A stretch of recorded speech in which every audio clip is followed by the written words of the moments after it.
ისხენში აღმოჩენილ სამარხებს ხვალიდან ქართველი სპეციალისტები შეისწავლიან. ქართული მხარე ტაო-კლარჯეთში არქეოლოგსა და ხელოვნებაცოდნეს გზავნის, რომელიც საკაძე ერთადერთი არქეოლოგი იქნება, რომელიც ტაძრის სამხრეთით აღმოჩენილ ორ საძვალეს შეისწავლის. წინასწარი ინფორმაციით სამარხში მოკლეული ადამიანების ძვლები მონასტრის საძმოს უნდა ეკუთვნოდეს.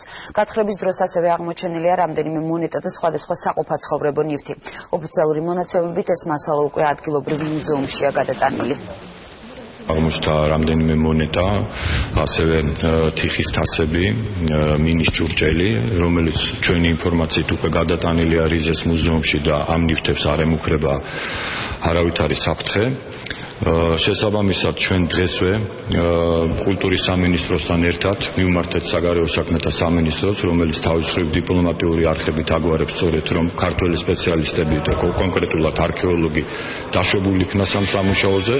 ჩვენ ვაგზავნით უკვე ჯგუფს. ჩვენ მივმგზავრებით ხვალდილით უკვე ჯგუფი კულტურული მემკვიდრეობის დაცვის სააგენტოს დავალებით, ჩვენთან ერთად მოდის ხელოვნებაცოდნე, ჩვენ ადგილზე შევისწავლეთ სიტუაციას, დავაკვირდებით პროცესებს.